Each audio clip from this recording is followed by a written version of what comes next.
Number 12. Marduk, Babylonian. He was a young god who dared to challenge a monstrous sea serpent and reshape the universe with her body. Sounds like something out of an epic fantasy, right? But this was the myth that built an empire. Marduk wasn't always the top god in Babylonian mythology. At first, he was just one of many divine figures. But when the primordial goddess Tiamat declared war against the gods, bringing chaos dragons and demons with her, Marduk stepped up. Armed with a bow, a magical net, and the four winds trapped in his hand, he faced her in a battle so cosmic it decided the fate of the universe.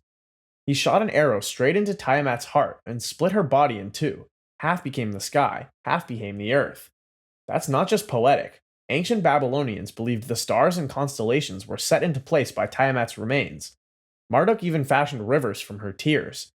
After this victory, the other gods handed him ultimate authority, and Babylon built the towering Esagila temple in his honor. Every new year, priests reenacted Marduk's battle to keep chaos at bay, blending religion, politics, and spectacle in a way few other myths dared. Number 11. Tezcatlipoca, Aztec. He walked away with jaguar stealth, carried a smoking mirror, and could see your darkest secrets. In Aztec mythology, Tezcatlipoca wasn't just powerful, he was unpredictable, mysterious, and a little terrifying.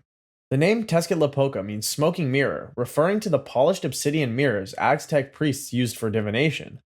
Through these mirrors, it was said, he watched humanity and sometimes lured them into destruction. A god of the night sky, sorcery, fate, and war, Tezcatlipoca could raise kings or strip them of their power in an instant. One of his most famous legends tells how he and his rival Quetzalcoatl created and destroyed worlds in a cycle of endless cosmic struggle. In one story, he disguised himself to trick his rival into drunken disgrace, leading to his exile. Festivals in Tezcatlipoca's honor were intense. A chosen young man lived as a god for a year before being sacrificed, his heart offered atop a pyramid to honor the cycle of power and mortality. And curiously, jaguars, symbols of night and strength, were sacred to him, linking him to the wild, the mystical, and the unknowable forces that ruled life after dark. Number 10. Susanoo, Japanese. He stormed into the heavens, caused chaos on Earth, and battled an 8-headed dragon for a legendary sword. Susanoo's myths are wild.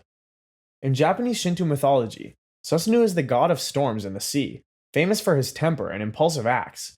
After being banished from heaven for tearing up rice fields and throwing a hearse into a weaving hall, Susanoo wandered Japan in disgrace. But redemption awaited. He stumbled upon a grieving family who had lost 7 daughters to the monstrous serpent Yamato no Orochi. Only one daughter remained.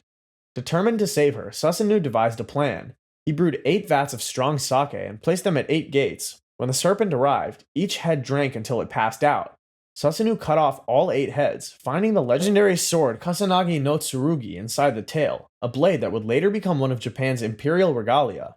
His wild adventures didn't stop there. He's also credited with bringing storms, mischief, and unexpected victories to those who invoked him. And across Japan, shrines still honor his unpredictable power with tales of both destruction and heroism. Number 9. Huitzilopochtli, Aztec. He was born fully armed, slayed his siblings at birth, and guided a nation with visions of eagles and snakes. Talk about dramatic entrances. Huitzilopochtli, the Aztec god of the sun and war, was central to Mexican identity. According to myth, his mother, Coatlicue, became pregnant after a mysterious ball of feathers fell from the sky. Her daughter, Coyolxauhqui, and 400 sons plotted to kill her in shame, but as they attacked, Huitzilopochtli burst from his mother's womb, fully grown and wielding a flaming serpent weapon. He beheaded Coyolxauhqui and threw her body down the mountain, symbolizing the moon's defeat by the rising sun. The cosmic battle wasn't just symbolic. The Aztecs believed the sun needed constant nourishment from human blood to stay strong against the darkness. Therefore, Huitzilopochtli's temple atop the Templo Mayor in Tenochtitlan became the site of regular sacrifices. And according to Spanish chroniclers, when the Spanish arrived, they found the temple walls literally soaked in blood. The god's name means hummingbird of the south, yet there's nothing gentle about his legend. He embodied the fierce will to conquer, survive, and dominate under the blazing sun. Number 8. Perun, Slavic. He hurled lightning bolts from the sky, clashed with dragons, and ruled with thunderous might. Perun's battles literally shook the heavens. In Slavic mythology, Perun is the supreme god of thunder, lightning, and war, often compared to Zeus or Thor. Armed with an axe or hammer, he reigned from the highest oak trees or mountain peaks, always watching, always ready to strike. One of his most famous enemies was Veles, the serpentine god of the underworld. Their cosmic rivalry played out as storms. Perun would chase Veles across the skies, throwing lightning bolts whenever Veles tried to steal cattle, water, or people from the upper world. Interestingly, whenever lightning struck a tree or field, Slavic villagers believed it marked a place where Perun had fought Veles, and those spots were considered sacred. His symbols included oak leaves, eagles, and iron weapons, all tied to strength and protection. Some traditions even placed iron axes under beds during storms to ward off evil. And though Christianity replaced Perun with saints like Saint Elijah, in many villages, his thunderous legacy still echoes in folklore, lightning festivals, and ancient charms whispered to the skies. Number 7. Anu, Mesopotamian. Imagine a god so powerful, even other gods bowed before him, yet he rarely intervened. Anu ruled the heavens with silent authority. In ancient Mesopotamian belief, Anu was the supreme sky god, the father of gods, humans, and spirits. From his celestial throne, he represented ultimate authority, law, and kingship. Yet despite his status, Anu wasn't a hands-on ruler in myths. Instead, he delegated responsibilities to his children and trusted divine advisors like Enlil and Anishtar. His name literally meant sky, and he was seen as the source of all cosmic order. One fascinating aspect of Anu's cult was the Mi, sacred decrees of civilization that governed everything from writing to music to power. He bestowed these to humans through gods like Enki, shaping Mesopotamian society. Temples dedicated to Anu, like the Grand Ziggurat in Uruk, were among the oldest monumental structures ever built. And though later gods grew more popular in myths and rituals, Anu remained the silent figure at the top of the divine hierarchy. Number 6. Quetzalcoatl, Aztec. A feathered serpent who taught humans everything from farming to writing, and then vanished mysteriously. Quetzalcoatl's legend is as mysterious as it is powerful. In Aztec mythology, Quetzalcoatl, whose name means feathered serpent, was the god of wind, wisdom, learning, and creation. Unlike many warlike gods, he stood for culture and peace. He was believed to have created humans by mixing the bones of previous generations with his own blood. His image, a snake covered in brilliant feathers, symbolized the unity of earth and sky, the terrestrial and the divine. One of the most intriguing stories tells of Quetzalcoatl's mysterious departure. After being tricked by his rival Tezcatlipoca into a night of drunken shame, he sailed east on a raft made of snakes, vowing to return someday. This prophecy had lasting consequences. When Spanish conquistadors arrived, some Aztecs wondered if Hernán Cortés was Quetzalcoatl returned. Temples dedicated to him, like the Temple of the Feathered Serpent in Teotihuacan, still awe archaeologists with their elaborate carvings of serpents and divine symbols. Even today, Quetzalcoatl's image appears in Mexican art, culture, and folklore. Number 5. Amaterasu, Japanese. The world plunged into darkness when she hid away, and only a wild dance could bring her back. Amaterasu's myth shines bright.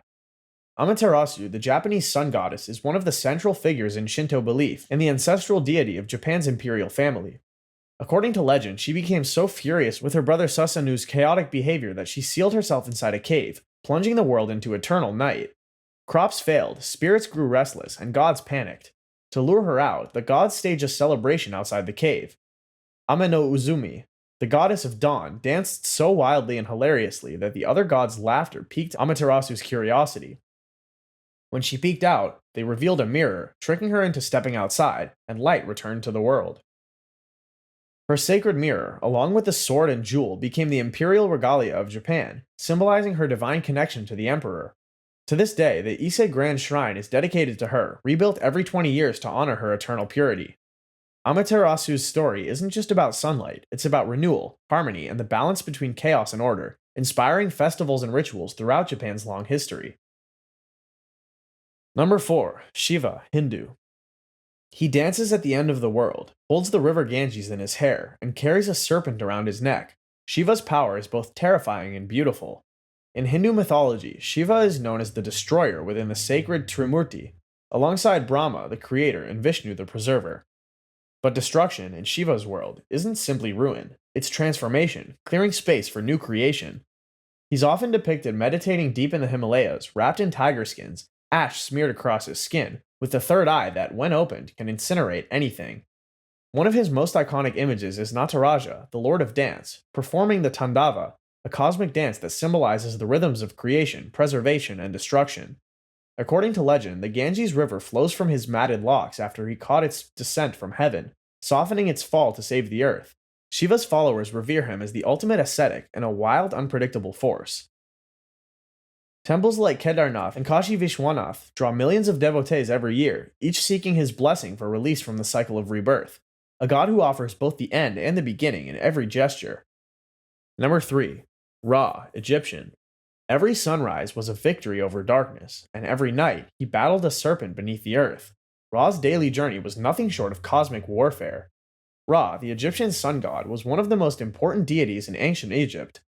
Each day he sailed across the sky in his solar bark, bringing light and life to the world. But at sunset, Ra descended into the underworld, where he faced Apep, a monstrous serpent of chaos who tried to devour the sun and end creation.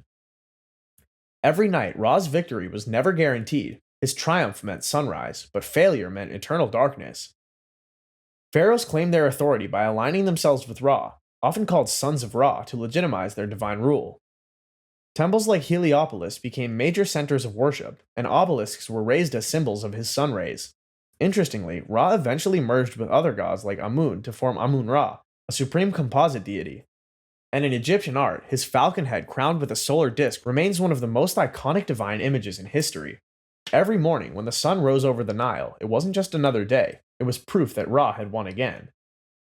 Number 2. Odin, Norse. He gave up an eye for wisdom, hung himself from a tree for 9 days, and commanded a hall filled with fallen warriors. Odin's thirst for knowledge was unmatched. In Norse mythology, Odin is the Allfather, the chief god of war, wisdom, poetry, and magic. But Odin wasn't just a warrior king, he was a seeker of hidden truths. According to legend, he plucked out his own eye and offered it to Mimir's well to drink the waters of wisdom. Later, he hung himself for Yggdrasil, the world tree, pierced by a spear, sacrificing himself to himself for 9 days to uncover the secrets of the runes. Odin's hall, Valhalla, became the resting place for warriors who died bravely in battle, destined to fight again at Ragnarok, the end of the world. His 2 ravens, Hugin, Thought, and Munin, Memory, fly across the world each day, bringing him news. Odin's image, an old man with a long beard, a missing eye, and a wide-brimmed hat, became a powerful symbol of sacrifice, strategy, and foresight. And curiously, some scholars believe aspects of Santa Claus were inspired by Odin's wintertime rides across the skies. Number 1. Zeus, Greek. A lightning bolt in hand, a throne atop Mount Olympus, and countless affairs with mortals and gods alike, Zeus ruled with drama and thunder. In Greek mythology, Zeus stands as the king of the gods, master of the skies, and enforcer of cosmic justice. After overthrowing his father Cronus in a brutal battle known as the Titanomachy, Zeus claimed the heavens as his domain, splitting the world with his brothers Poseidon and Hades. Armed with a thunderbolt, forged by the Cyclops, he controlled storms and wielded weather as his weapon. Zeus was known for his many affairs, fathering gods, heroes, and demigods across Greece. From Hercules to Perseus, his offspring became central figures in countless myths. His wife, Hera, often sought revenge on his lovers and their children, adding layers of intrigue and conflict to his stories. At Olympia, the Grand Temple of Zeus housed one of the 7 wonders of the ancient world, a massive gold and ivory statue, and each year, athletes competed in the Olympic Games to honor him. Thanks for watching. If you enjoyed exploring these legendary gods, check out our other videos diving deep into mythology's wildest stories, epic battles, and forgotten deities. Don't forget to like, subscribe, and explore more.